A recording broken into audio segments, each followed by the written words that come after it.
Vamos a platicar hoy de la anatomía de la órbita. Realmente es un tema pues que de pronto anatomía siempre puede ser tedioso, pero bueno, la intención es usar las menos palabras posible y la mayor imágenes para que se quede un poquito más plasmada la idea, ¿no? Entonces, ya sabemos que es una cavidad como tal y eso hay que explicárselo al paciente, ¿no? Es una cavidad ósea. Es un espacio rodeado de huesos, ni más ni menos, que va a contener globo ocular y pues obviamente entre eso todos los anexos, ¿no? Los párpados. ¿Vale? Ah, se ven mis cositas. ¿Cómo le hacemos? Ni las estoy leyendo, pero ¿cómo las quito? En la flechita. ¿Aquí? Opciones.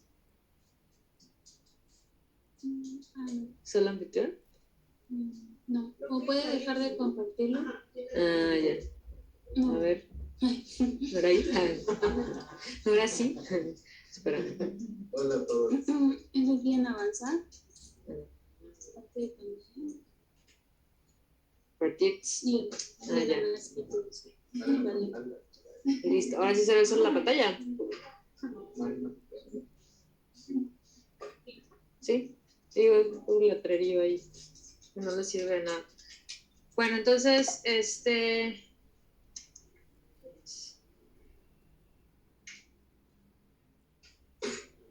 ok. Bueno, ya hablando de las relaciones anatómicas, pues tenemos que ubicarnos que obviamente alrededor de la órbita va a haber estructuras por arriba, por abajo, hacia lateral, hacia medial. Entonces es lo que más o menos quiero que vayamos entendiendo. Hacia el sector superior, pues va a estar plenamente relacionado con la fosa craneal anterior, que viene siendo este espacio de aquí.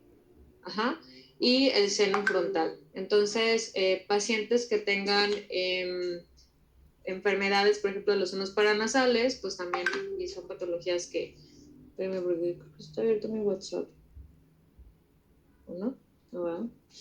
Bueno, entonces, aquí es bien importante la comunicación que tiene, ¿no? O sea, ahorita más adelante vamos a ver que realmente el canal óptico y la fisura orbitaria superior va a estar totalmente relacionada a una comunicación con el cerebro, o sea, ni más ni menos, y eso es bien importante que lo recuerden. Si lo vemos a grosso modo, y nosotros hiciéramos disección de cadáveres como lo hacíamos en el fellow, pues aquí es como veríamos este espacio que les comento hacia donde la órbita se va a comunicar directamente. Oye, ese es mi WhatsApp. Espera, ya nos van a estar dando lata. Okay. Ahí está, ¿no? Y bueno, entonces de manera lateral, pues tenemos la fosa craneal media y tenemos la fosa temporal, que este es un espacio muy importante al momento que hacemos las orbitotomías, porque aquí existe un músculo, que es el músculo temporal, que es un músculo súper grueso y abundante, que nosotros cuando quitamos esta porción de hueso para poder accesar a la órbita, no volvemos a pegar el hueso, porque el mismo músculo que está ubicado en esta fosa, pues lo recubre y entonces no queda como tal el paciente desfigurado, o sea, no pasa mayor problema, ¿no? A nivel medial tenemos pues los senos paranasales, ¿no? En este caso los etmoidales y el esfenoidal, que está un poquito más posterior. También, si nos fuéramos más abajo, pues tendríamos el seno maxilar y las estructuras adyacentes al palatino, que ahorita lo vamos a ver. Entonces, de manera inferior, pues vamos a tener precisamente esto que les decía, que es el seno maxilar y pues el hueso maxilar, que si se fijan es un hueso bastante grande. Ahorita lo vamos a escribir un poquito más. Entonces, a manera general, pues esto ya lo han visto mil veces, tiene una forma de pirámide. ¿A qué me refiero con pirámide? Que realmente se hace como una especie de triangular. Ustedes han visto las peras, ¿no? O sea, que tienen una forma como picudita en una parte y ancha en otra. La base, imagínense la que fuera este espacio de aquí y el piquito de la pera se iría hacia atrás, ¿no? Como así. Entonces, realmente nos imaginamos la órbita como un espacio cuadrado. Ahorita vamos a ver que realmente no hay una continuidad ósea como lo hay acá. En esta parte tenemos el hueso lagrimal y ese hueso lagrimal, pues, digamos que es el que impide, por así decirlo, que sea un espacio como tan rectangular en su base. ¿Okay? Esos números creo que son claves en el sentido de 43 milímetros. Es decir, yo voy a tener que de manera del alto de la órbita mide 43 milímetros. Y si volteo este 43 a un 34 es el ancho de mi órbita. Ajá. En cuanto al volumen, está escrito que puede ir de 30 a 60 centímetros cúbicos. Había un maestro mío que nos decía que más o menos es el equivalente a un caballito. O sea, si tú mides más o menos lo que le cabe a un caballito, es el volumen que le cabe realmente a la órbita. Entonces a la órbita no le cabe tanto. Por eso un paciente con orbitopatía de tiroidea o con problemas, ahora sí que ocupativos, pues ¿qué pasa? Empezamos a tener proptosis, empezamos a tener desviación del ojo. ¿Por qué? Porque pues este espacio pues realmente es reducido, como bien pueden ver. No es un gran espacio como a veces lo imaginamos.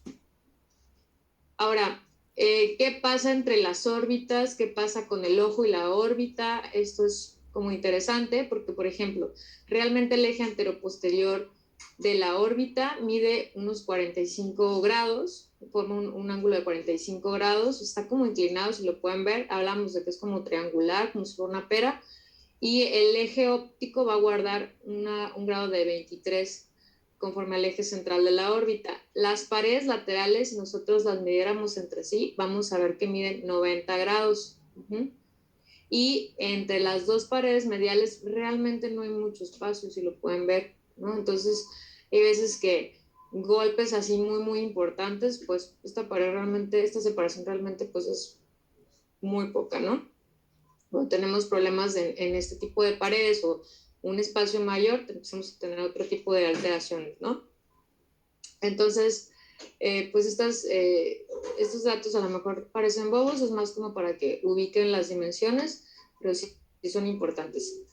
Entonces, a ver, Euri, ¿cuántos huesos tiene la órbita? 7 huesos.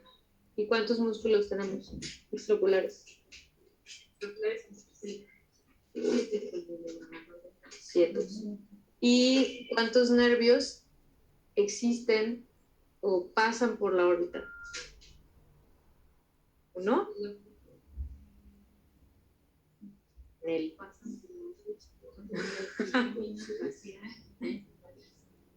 Si se aprenden el número 7, ya respondieron todo. 7 huesos, 7 músculos extraoculares, 7 nervios que pasan. Entonces aquí les puse un 7 por eso. ¿Ok? Entonces, estos son los huesos, ya todos los conocen, y los que no, pues vamos a hacer una especie de repaso ahorita. Pero casi siempre el que se nos olvida o el que casi que pensamos que no existe es este. ¿Alguien sabe cuál es el hueso palatino? Ajá, está atrás del piso, ¿no? ¿Y por qué creen que se llama palatino? Se comunica, ¿no? Entonces, por eso es que nuestros mejores amigos también hay veces que quieren accesar por ahí. Ajá. Entonces, la realidad es que es un hueso que a nivel de la órbita no tiene tanto espacio, pero sí es un hueso importante, ¿no? O sea, sí hay una comunicación con la boca incluso, ¿no? Entonces, por eso es tan importante que nos vayamos ubicando. Sabemos que hay 4 paredes que conforman estos 7 huesos, dan pie a que se generen las 4 paredes que ya conocemos, el techo, el piso, la pared lateral, la pared medial, ¿no? Hay que ser muy explícitos cuando digan fractura orbitaria, o sea, no, ¿de dónde? A ver, ¿dónde está fracturado? ¿Arriba o abajo? Es lo mismo, puede salir algo, nosotros le vamos a usar algo a una fractura de techo. Jamás, eso es el neurólogo, ¿no? Del neurocirujano. Entonces, es bien importante hacer énfasis en qué sitio está la alteración del hueso, ¿no? Entonces, aquí les puse como una imagen justo del palatino, porque, como les digo, creo que es algo común que luego no nos ubicamos en el espacio y pues justo, ¿no? O sea, forma parte del piso y pues fíjense cómo se comunica de alguna forma con la cavidad oral, ¿no? Entonces, bueno, este videito yo lo hice cuando era fellow, con los cráneos que teníamos ahí en la oficina, entonces, para que se ejemplifique un poquito mejor, aquí tenemos, es de verdad el cráneo, entonces fíjense cómo aquí está el techo, tenemos la pared lateral, se va como continuando, pero justo en esta zona, me voy a regresar tantito, justo en esta zona fíjense cómo no se hace como cuadrado, se pierde esto porque tenemos aquí la fosa lagrimal y el hueso lagrimal, entonces no es totalmente rectangular, ¿sí lo alcanzan a ver? Entonces eso es como una característica pues esperadísima, ¿no? Aquí va, ¿qué va aquí?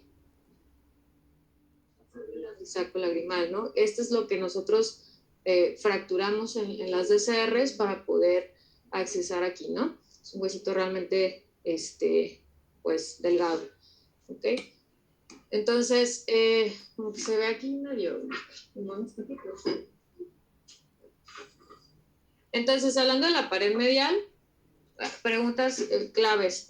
¿Cuál es la pared más delgada de la órbita? ¿Cuál es la pared que más se fractura?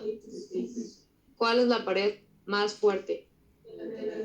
Exactamente. Entonces, si ustedes ven un paciente con un trauma, lo primero que van a esperar es que a lo mejor esté fracturado el piso, ¿no? Que es la más común por el tipo de traumas, por el tipo de impactos que tienen, pero la realidad es que la pared lateral la pared medial es un chiste, o sea, ¿alguien sabe cuánto mide la pared medial?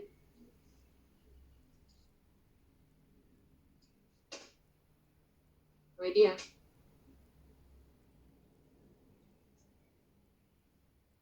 0,4 milímetros. Es algo súper, súper delgadito. Por eso le llaman lámina papirácea también, porque es como una laminita así, súper delgaditita que se fractura con cualquier... Sí, se rompe súper fácil. Entonces, de eso viven los otorrinos.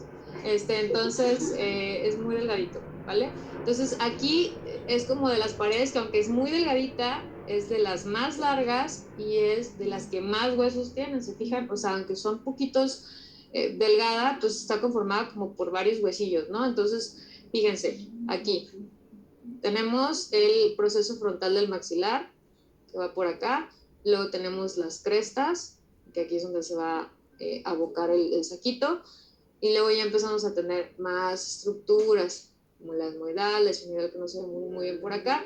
De hecho, ¿estos cómo se llaman? Agujeros etmoidales. Si este es el hueso etmoidal y hay unos agujeros ahí, la anatomía me parece que es bien pesada, pero a veces si usas tu lógica y solito te va diciendo el nombre, ¿no? Entonces tenemos como en ese orden de anterior a posterior la presencia de los huesos. Es muy delgada y va a separar pues la órbita del seno etmoidal. Entonces, si nosotros vemos un paciente que tiene enfisema subcutáneo, pues tenemos que ver dónde, si hay aire hay una fractura, aunque sea pequeñita, hay algún lugar por donde se está metiendo el aire. O sea, no tiene por qué haber aire en la órbita, así nomás después de un trauma. Bueno, a lo mejor si fue una infección por anaerobio, eso es otra historia, ¿no? Pero la realidad es que no debe de haber aire. Entonces, fíjense, hablamos de que es muy delgadita y que está separando los senos etmoidales. Entonces, muy probablemente por aquí puede haber una fractura, por acá puede haber otra, por acá. Entonces, por ahí se está metiendo el aire, ¿va? Eso es lo que les explicaba de la cresta lagrimal. Esto es lo que me interesa mucho que comprendan cuando hacemos una DCR, porque si no, no están entendiendo absolutamente nada, solo ven sangre y es muy aburrido. Entonces tienen que entender que aquí se aloja en este sector, pues el saco lagrimal, que también aquí tenemos el tendón cantal medial. El tendón cantal medial, acuérdense que tiene anterior y posterior. Nosotros incluso podemos romperlo intencionadamente para accesar este espacio en la DCR, no pasa nada, pero si rompemos el posterior y todo esto se desinserta, entonces sí vamos a tener un telecanto postraumático, ¿no? Entonces hay que tener mucho cuidado en eso. Fíjense cómo es súper, súper delgadita, ¿ya vieron? ¿Y esto qué es?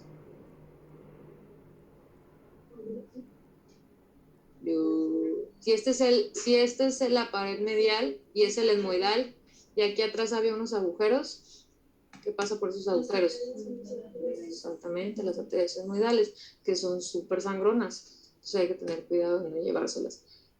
Esta relación es bonita porque si nosotros dijéramos, ¿qué tan lejos estoy del nervio óptico? Y ustedes usan esta regla, verán que pueden ir midiendo la profundidad de donde están trabajando. Si nosotros vemos desde la cresta lagrimal anterior a más o menos hacia posterior, nosotros veríamos a unos 24 milímetros de aquí a acá el primer agujero. es el agujero etmoidal, y del agujero etmoidal anterior al agujero etmoidal posterior hay 12 milímetros de diferencia, y de aquí al agujero óptico hay solamente 6 milímetros. Entonces, 24 entre 2, 12 entre 2, entonces está fácil, ¿no? 24, 12, 6. Esa es la relación. Se las voy a preguntar, así que apréndanse. Es importante. Bueno, entonces, el piso es, esta pared mide, les decía, es una pared larga. Fíjense, puede medir hasta 53 milímetros. De hecho, la órbita, tú dirías, ay, pues todo está igual, ¿no? Pero no, esta pared es mucho más corta que esta de acá. ¿Ya vieron? Entonces es la pared más larga, digamos. Y está conformada por estos 3 huesos. Ya hablamos del palatino, que a veces no le prestamos mucha atención, pero que sí está ahí presente y que se va a correlacionar con pues ahora sí que con la cavidad oral incluso. Y aquí es importante ubicar estas estructuras, que es el canal infraorbitario.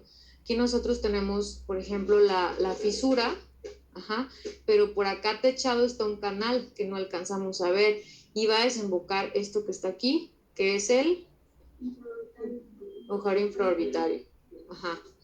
Que justo en las fracturas casi siempre está alterado, ¿no? Porque son golpes fuertes la mayoría de las veces.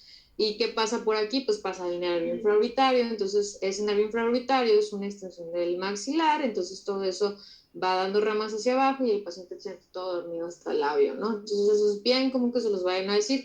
Y en las tomografías es súper común también que nos confundimos al principio cuando estamos empezando a ver las imágenes, porque vemos esto y vamos avanzando en el corte y dices, es una fractura, pero es el agujero. Entonces hay que ir con detenimiento viendo, porque seguramente van a ver por ahí una zona que esté como así como descendida, pero pues puede corresponder al mismo agujero. Ahora, si ustedes ven una zona que les llama mucho la atención, que probablemente está fracturada, pues corrobórenlo con el axial y con el coronal. Si está fracturado va a estar en los 3 cortes, si no, pues están viendo algo que no es, ¿no?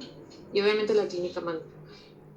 Entonces, eso es a lo que me refería con lo del canal infraorbitario, de posterior a anterior, y cómo va extendiéndose y esta parte se va techando y por acá ya sale bueno, más bien por acá sale el agujero, ¿sí? Entonces, el piso es la más corta, puede medir, hay una variante de un 35 en 40 milímetros de mercurio. Esto es bien importante que lo entiendan.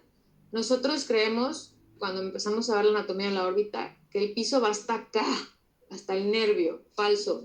¿Por qué? Porque tenemos esta fosa, que es la fosa pterigopalatina, que de hecho por aquí pasan un montón de vasos, pasa también el drenaje del ¿cómo se llama? Que desemboca la vena oftálmica inferior. Entonces la realidad es que este espacio genera que no llegue hasta el ápex, el piso. Entonces, nosotros cuando ponemos precisamente una malla de titanio, una placa, una malla de Medport, tenemos que entender esto, y eso es algo que a lo mejor otros médicos u otras especialidades no lo entienden, y me interesa mucho hacer énfasis, porque hay veces que queremos poner y nos aferramos a poner la malla hasta atrás. ¿Adivinen qué está aquí atrás? El nervio óptico, ¿no? Entonces lo podemos seccionar al querer llegar hasta el fondo, porque no debe llegar hasta el fondo. Acuérdense que es la más cortita, entonces tenemos que ir con mucho cuidado midiendo el largo para no pasarnos. Yo prefiero quedarme corta que quedarme larga. Si me quedo corta, pues a lo mejor me puedo poner otra malla, no pasa nada. Pero si la dejo larga, puedo estar pues traumatizando el nervio, ¿no? Y si se te da corta, ¿qué consecuencias? Pues lo ideal es que no te quedes ni corta ni larga, ¿no? Pero si prefieres una, pues lo que puede pasar es que el tejido, acuérdate que la órbita está envuelto por la periórbita, ¿no? Que es este tejido que envuelve la grasa, el globo, todo. Entonces, si es poquito, no pasa nada, pero si es mucho, pues sí va a quedar entrampada alguna parte del tejido. Y ahí es donde puede quedar como algún entrampamiento, o pueden quedar con diplopia, porque pues una parte sí está bien, pero la otra no, entonces pues el movimiento puede ser diferente del otro ojo y quedar con cierto residual, que cuando es poquito, o sea, la verdad es que no pasa nada, pero cuando es mucho, pues sí. ¿no? Entonces, es bien importante medirlo con cuidado. ¿Te acuerdas que sabes que estábamos con Josué? Estábamos ahí como midiéndole, a ver, y no, córtale más, queda larga todavía, o sea, ahí nos tardamos incluso bastante porque hasta que no quedara del espacio correcto, ¿no? Entonces la cortamos un montón, era un placón, o sea, entonces eso es muy importante. Bueno, de la pared lateral, pues hablábamos de que es la más fuerte. Tenemos algunas relaciones importantes. Aunque es la más fuerte, fíjense, tiene menos huesos, pero son huesos como de mayor volumen. Y estos pues ya los conocen ustedes bien, que es el cigomático y el ala mayor del esfenoides. Entonces, ¿cuál es el ala mayor del esfenoides? De todos estos.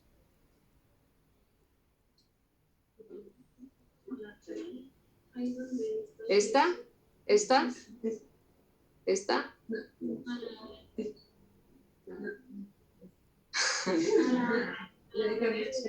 Esta. Entonces, fíjense cuáles son los límites. La fisura orbitaria superior e inferior. Esto que están viendo aquí es lo que predominantemente le llamamos pared lateral. ¿Ok? Entonces, estos son los límites. ¿Ok? Es la pared más gruesa y esos son los límites. Estas estructuras de aquí, sobre todo esta que marco acá, es para nosotros una relación anatómica importante porque justo a partir de la fisura, ¿cuál es esta fisura qué? Frontocigomática, ¿no? Frontocigomática.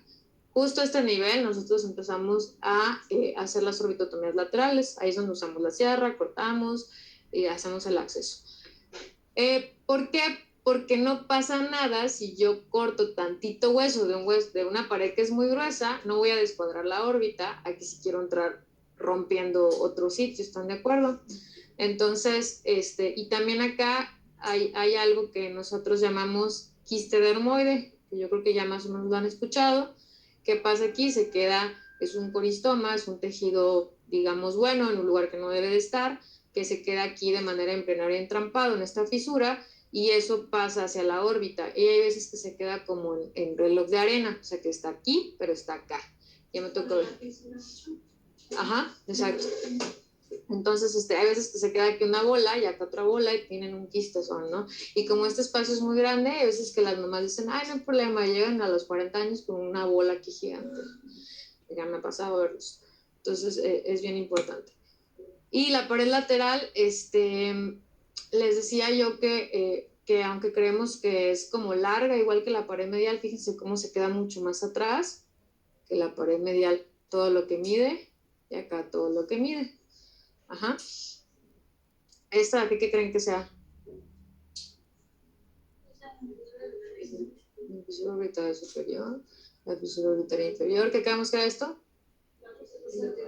Esotérico-palatina. Muy bien. Muy bien. Sale. ¿Qué más? Esto ustedes ya lo conocen mejor que yo, la neta se acuerdan mejor, pero es muy importante que no lo olviden porque es clave. O sea, la fisura orbitaria superior, mande. Pregunta de Puem, ¿sí? La fisura orbitaria superior o esfenoidal, que es esta de aquí. Aquí nosotros vamos a tener un anillo, ajá, ¿de qué? ¿Qué es el anillo de cine? De los músculos. Estos de aquí, ¿no?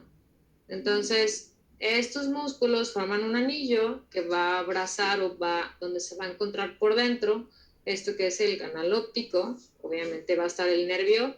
Ahora sí, Auri, ¿cuál? Gracias.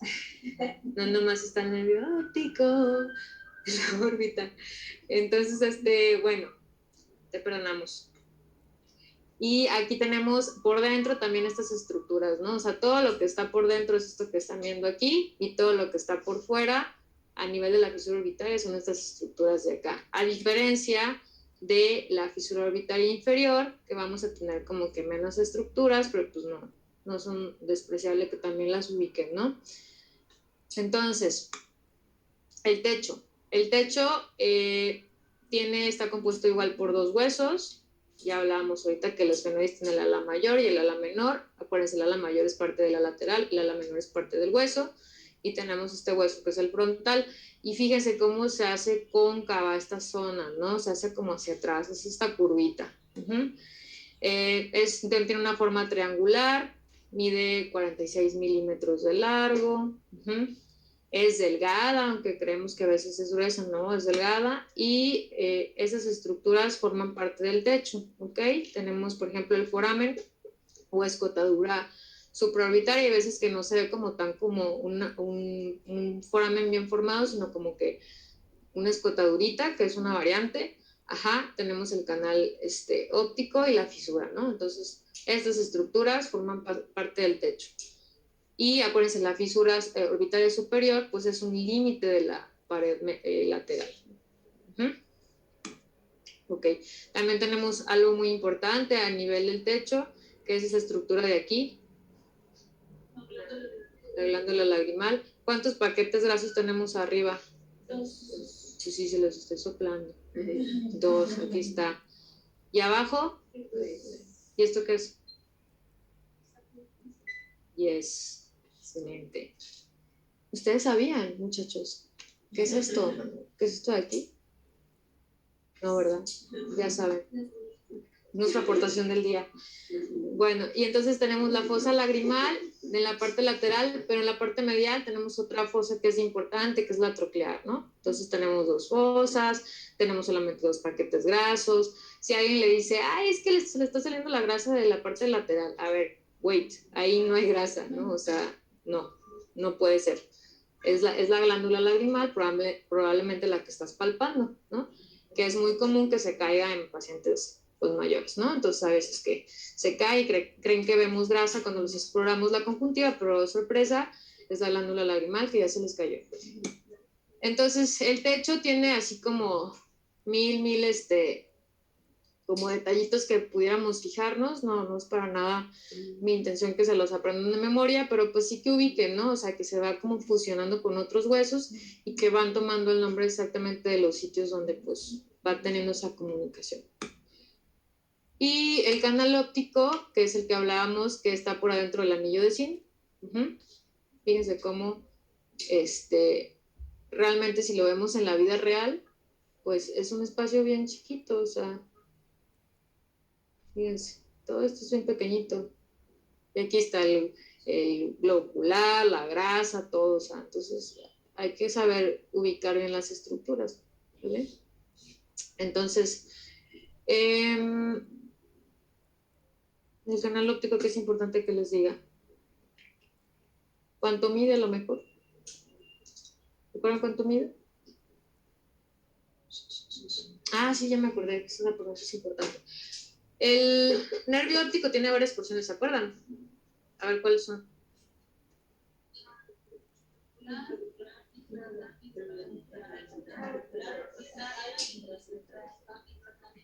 ¿Y cuál creen que es la porción más susceptible del nervio óptico? O sea, hay un trauma cuando se secciona el nervio, la intraorbitaria.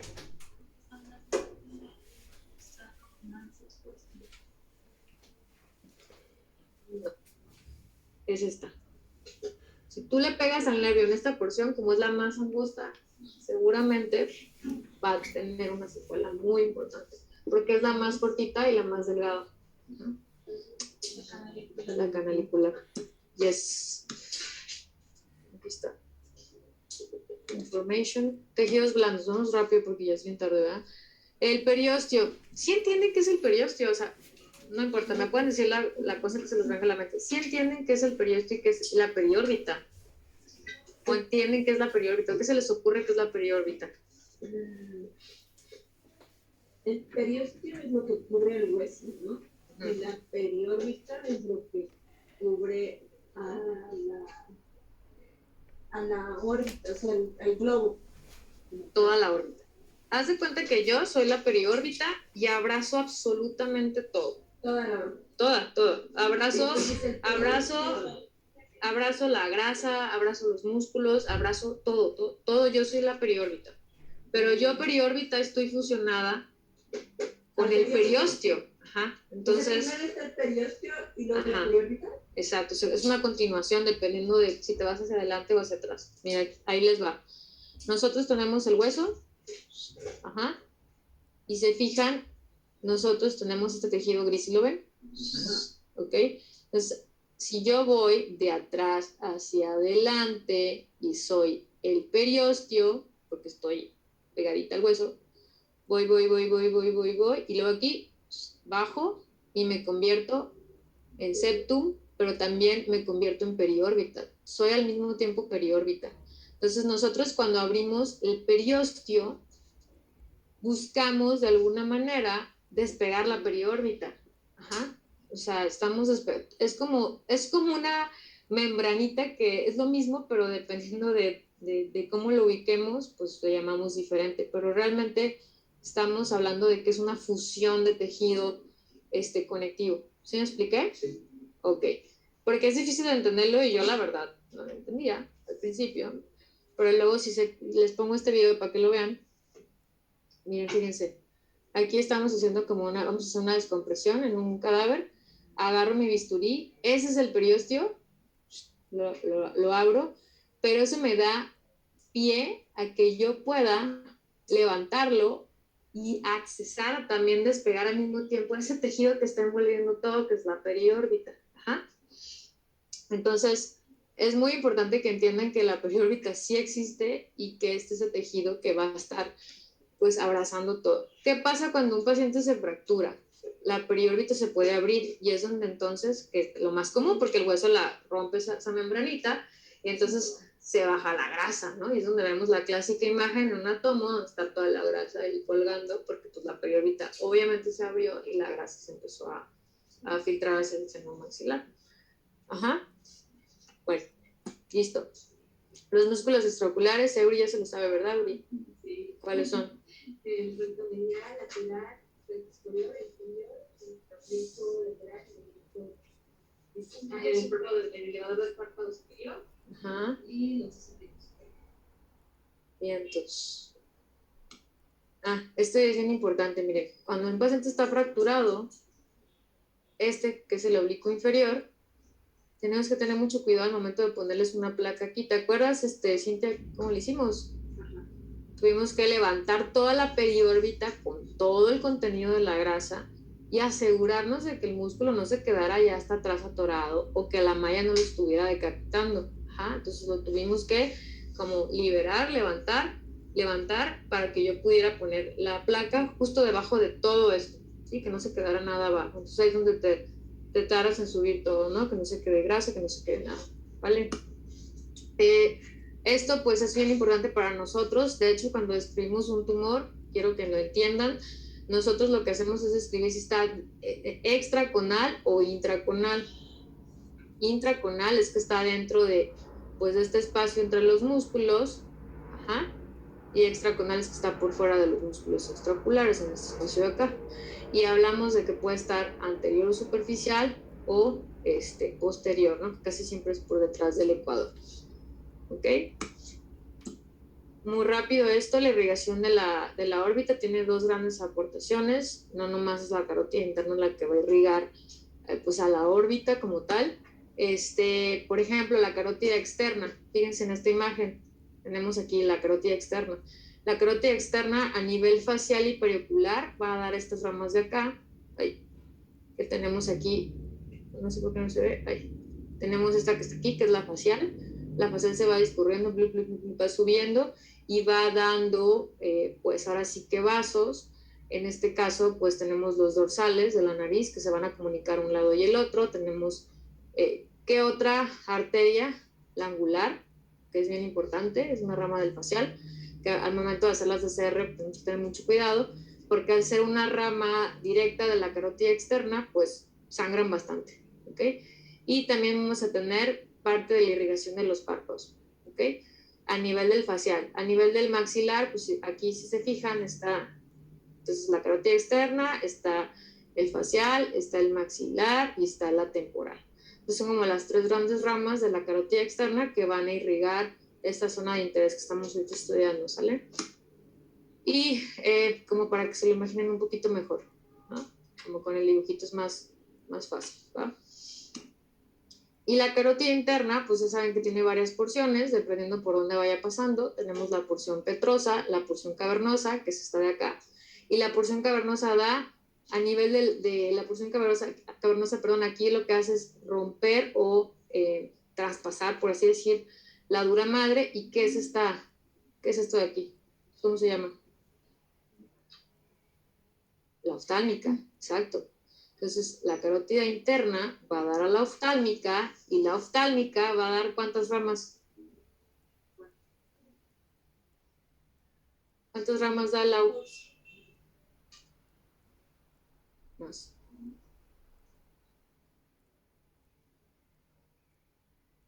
¿No?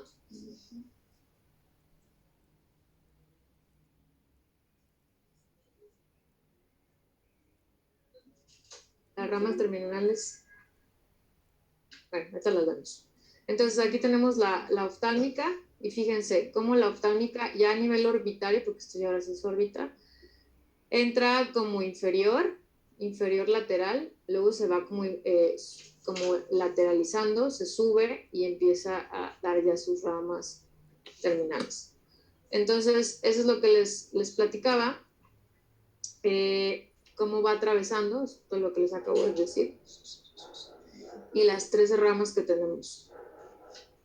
¿Ok? Son todas estas, para que no digan que les he hecho mentiras. ¿Ok? Y ya hablando de los músculos, tenemos la arteria muscular superior, esto está más fácil, superior e inferior. La superior pues va a dar un aporte o irrigación al recto lateral, al recto superior y el músculo elevador del párpado superior, y inferior pues al sector inferior y medial prácticamente. Y además tenemos estas dos terminales, que es la supraorbitaria y la supraocular. Las etmoidales, pues ya hablábamos de dónde están los agujeros etmoidales. Aquí yo cuento a partir de la cresta lagrimal anterior, me voy hacia atrás, a 24 milímetros me encuentro primero, de aquí a acá van a ser 12 y de aquí a acá van a ser 6, exacto.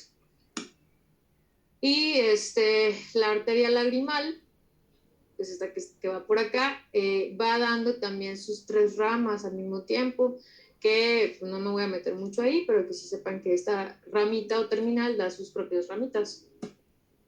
Y la dorsal, bien importante que lo ubiquen aquí, se va, perdón, ahorita les dije que la dorsal era parte de la carótida externa, ¿no? Más bien se fusiona con ramas de la carótida externa. Entonces, por eso es que hay como tanta complicación si un paciente al ponerle un relleno facial, por ejemplo, nosotros inyectamos aquí, pues, ¿qué puede pasar? ¿Qué se les ocurre que puede pasar si yo inyecto ácido hialurónico aquí y justo en la arteria? ¿Qué ocurre? Y justo yo le inyecto acá, mira, que es la glabela que les encanta ponerse aquí en la arruga de la frente. Y yo le inyecto a la supratroclear o a la supraorbitaria. Pues puede viajar ese émbulo de relleno, ajá, y llegar a la y entonces se quedan con una oclusión. Y si esa oclusión, el médico estético o incluso el dermatólogo, quien sea que no sea oftalmo, no va a saber qué hacer, ¿no? Entonces hay que tratarlo como una oclusión de arteria central, ¿no? Y hay que hacerle la presión, y hay que hacerle paracentesis, y hay que hacerle un montón de cosas, porque entonces si no, sí se quedan viendo cuentadedos, o sea, ¿no? Entonces un relleno no es algo tan, ay, sí, te pongo el relleno, ¿no? O sea, espera, ubica bien dónde estás, conocer muy bien la anatomía, explicarle muy bien al paciente y conocer las posibles complicaciones y que si te pasa, ¿qué vas a hacer? ¿No? Tienes que saber resolver la complicación. Entonces, fíjense cómo están también las arcadas temporales, perdón, las arcadas de los párpados. Esta de aquí es la marginal, ajá, y esta de acá es la periférica. Y fíjense cómo es diferente al inferior. Pero esto me importa mucho porque justo cuando estamos haciendo las bléfaros y que hacemos a nivel del surco a veces, pues sangro un montón porque aquí están estas amiguitas y luego a veces cuando estamos dando el punto del tarso, sin querer, aquí también le damos a estas y otro sangrero, entonces sangrero, sangrero, sangrero, porque pues está súper vascularizado, ¿no? Justo estas de acá. Y la infraorbitaria, en realidad se va a originar de la maxilar, pero fíjense cómo va como acá desde la fosa pterigopalatina. ¿Se acuerdan lo que les comenté? Que hay una fisura, que hay un canal que está tapado y que luego hay, o sea, esto está techado, ¿sí lo ven? O sea, aquí hay una fisura, sí está ahí destechado, se tapa o se techa y luego el agujero. ¿Sí? Esa parte creo que es muy importante que la comprendan, ¿no? O sea, cómo está descubierto, está tapado, qué pasa por ahí, ¿vale? Ya me voy más rápido porque... Y del drenaje de la órbita, pues ya sabemos que es la oftálmica, ni más ni menos, ahí no hay mucho chiste, superior e inferior. Es diferente a la irrigación de las arterias, solamente sí va a coincidir con las etmoidales, la lagrimal y la vena central de la retina. Todas las demás, pues no necesariamente van a ser como un sistema paralelo, ¿no? Y eso es lo que les explicaba, cómo vamos a ver que desemboca pues este fluido hacia él. ¿Qué es esto? El seno cavernoso, pero la inferior no nomás va hacia el seno cavernoso, también hacia la fosa pterigopalatina. Eso es bien importante. Y el drenaje linfático, pues ya sabemos que como tal no hay un drenaje linfático de la órbita, pero sí sabemos que el párpado de alguna forma tiene alguna comunicación, o la región periocular con pues estos ganglios que ya no sabemos de memoria, ¿no? Que son los preauriculares y los submandibulares, pero también la conjuntiva y el aparato lagrimal tienen este sistema de drenaje, ¿vale? De la inervación, pues sabemos que hay tanto motor como sensitivo. En caso del motor, pues está el tercero, el cuarto, el sexto, pues que es algo que nosotros incluso vemos en las parálisis. Y en el sensitivo, pues el trigémino, que ya sabemos que tiene pues tres ramas, pero las de interés de nosotros son estas dos. Esta yo creo que sí se las preguntan mucho en córnea, porque pues es la nasociliar, pues ya saben, ¿no? Hay que explorarlo cuando pues tiene, por ejemplo, pues herpes o que son pacientes que son ojos ciegos dolorosos. Antes de ponerle el Ponti, tómense el tiempo de picarles con el hisopo y ver si hay esta sensibilidad, ¿no? Entonces, aquí es como a grandes rasgos la inervación que va a haber a nivel de la órbita y del ojo, ¿no? No nomás de la órbita. ¿Ok?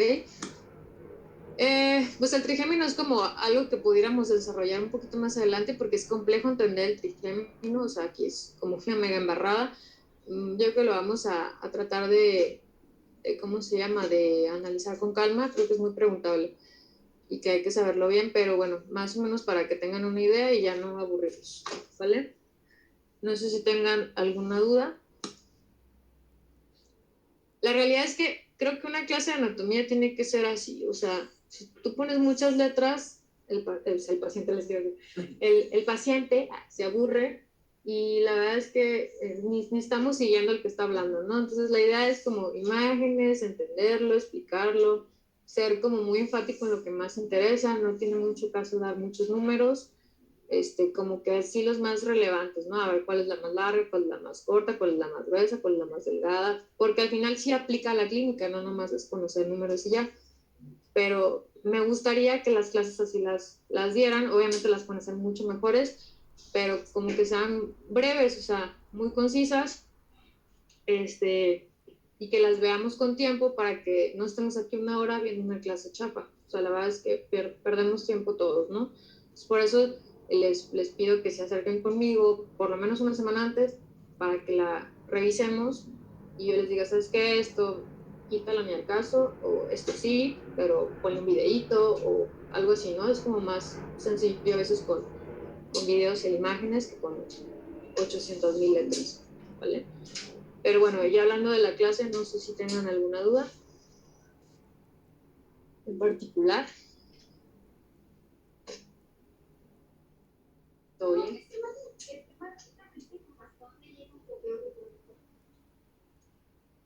¿Cómo? O sea, así en las páginas que Ah, ya. la aguja hasta donde Mira, vamos a poner una del piso.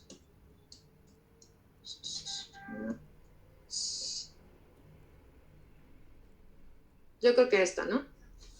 Entonces uno lo que hace es poner el bloqueo en el tercio, la unión del tercio externo y tercio medio, ¿no? Más o menos nos vamos como por aquí. ¿Qué pasa A ver, ¿cuál es la técnica de poner un bloqueo? ¿A cuántos grados tienes que entrar? Hablamos en la temperatura interna. Ajá. Y cuando sientes que topas, yo me imagino que es ¿Topas con qué? con eso. ¿Qué sientes que rompes? El septum. Cuando sientes que rompes el septum, ahí rediriges tu aguja, pero haces un ángulo como de 45 grados. Ajá. Hay veces que no hacemos ese ángulo de 45 grados y nos vamos más para acá. O hay veces que sí lo hacemos, pero lo hacemos, más bien no hacemos 45 grados, sino que hacemos, ¿qué te gusta? No sé. Aquí, si aquí son 90 y aquí son por 45 grados, con unos 60, algo así, y pum, le pegamos al ojo, ¿no? Pero hay veces que nos vamos muy atrás y empezamos a picar. Aquí acuérdate que pasan hay un montón de vascularización, ¿no? O sea, no nomás está el drenaje arterial, también el venoso. Entonces, ¿qué pasa si nosotros, sobre todo, llegamos a picar un vaso que vaya por acá? Todo esto, que es un espacio que está como más sellado, empieza a comprimir el nervio óptico. O sea, no es que tú vayas a meter, bueno, ¿cuánto mide usamos la amarilla, ¿no? ¿Cuánto mide de largo esa aguja? Ustedes la usan todo el tiempo, ¿cuánto mide?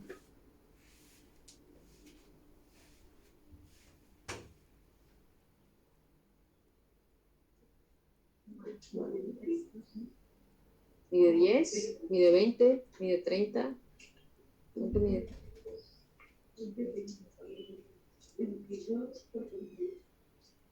Y cuando la metes, y si la metes todos los 42, ¿cuánto medía el piso? Y si la metes toda y además la inclinas mal, vas a pegarle un vaso. Por eso yo les sugiero, pero obviamente cada escrito les va a decir cosas diferentes, no pongan retros, o sea, no pongan pongan las perioculares, o sea, métanse aquí, con que se metan aquí, ya. O sea, no es necesario que hagan toda la faramaya, porque entonces sí le pueden pegar al globo, le pueden pegar al músculo, le pueden pegar a todo lo que pasa por aquí, entre esto las ramas terminales. O sea, la realidad es que yo sugiero que lo hagan peri, y acuérdense que cuánto le cabe este espacio en volumen, cuánto dijimos que cabe aquí. Entonces, y luego, ¿qué hace uno? Cargas 10 y quieres meterle casi que los 10, o sea, ¿le caben 10? Entonces, ¿para qué le cargan tanto? ¿De dónde se va todo eso? Está el ojo a tensión, así. Ni siquiera les puedes poner bien el bléfaros, el ojo está todo empujado. O sea, ¿cuánto es lo que se les ocurre que es lo ideal de cargar cuando le van a poner una... Yo les sugiero 3 a lo mucho. Yo lo que hago es ponerles peri aquí 2 y acá arriba les pongo 1. Pero el de arriba, pues como que a veces no nos enseñan a cómo ponerlo, ¿no? Entonces, pues yo lo empecé a poner después. Pero pues si no, póngale aquí abajo los 3 y póngase los peri. O sea, para que no... ¿Cuántos milímetros necesitamos meter para que sea peri? Pues no lo he medido, ¿para qué te miento? Pero pues... Como la mitad, ¿no? Menos de la mitad. ¿Tú sí viste cuando lo puse o no? Traigas una amarilla un día y les enseño más o menos qué tanto meto yo. A Abril le vamos a poner. Sí, es bien poquito, casi que ni le quieres meter, o sea, a lo mejor unos, no sé, 10 centímetros, es poquito. También hay subtenonianas que pegan súper bien, porque, o sea, tú te metes debajo de la tenon y todo se va para atrás. Les pegan súper bien, haz de cuenta que le pusiste una retro. No sé si contesté tu pregunta, como que eso no va a venir así en un libro, ¿no? O sea, es como de la vida, pero no sé si más o menos la contesté. Pero cuando ponemos la retro, o sea, va como hasta donde está la azúcar. Sí, lo que intentamos hacer cuando ponemos la retro es irnos como por acá, ¿no? Pero te digo, hay veces que nos inclinamos mal o queremos meter de más y entonces si entramos a este espacio o entramos a este espacio de acá. Y es donde ahí pues yo les sugiero, o sea, ¿para qué se exponen? sí, es igual de eficaz la periocular.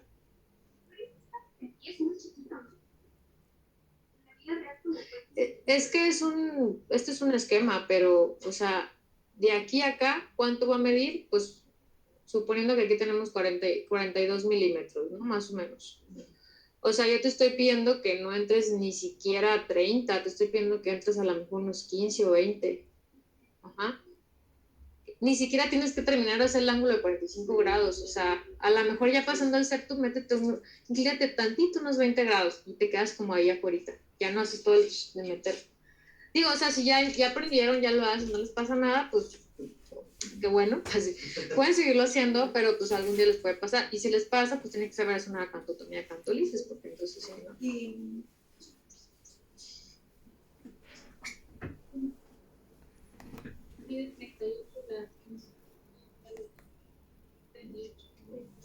Entonces, que es casi te llevas el piso, o sea, y luego, ¿qué quieres hacer? Uno quiere meterle todo hasta el nervio y le puedes pegar.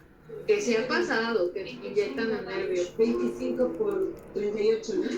25 por 38. Por si la quieren seguir metiendo completa. Pero, ese es otro rollo. Un miope tiene el eje anteroposterior largo. Entonces, pues ahí la regla de métete 45 grados y métele todo eso, o sea, estás hablando de un espacio bien diferente. O sea, ahí yo te diría con cautela. Te ponen a... Exactamente. Sí. O sea, eso es para pacientes con ejes anteroposteriores estándar, pero un miope, pues cambia la cosa. Y cuando, por ejemplo, pues ponen, no se frenan en la pericia. Pero y luego como que te redireccionas, pero no. Es que hay veces que topas con el mismo piso. Ajá. Por eso sientes bien duro. Porque ya es donde te estás metiendo como aquí, ¿no? Entonces, digo, el hueso no le va a pasar nada, ¿no? Ajá, pero la cosa es ya que te vas a angular acá adentro, ¿no? ¿Y qué tanto la metes? Y si te angulas y no. Estás chocando con el piso. Pero también pues a veces que está chocando con algo que no está tan duro y el músculo, la grasa, ya sabes, todo eso. Yes. Tengan cuidado, por favor. ¿Vale? La mácula. Real.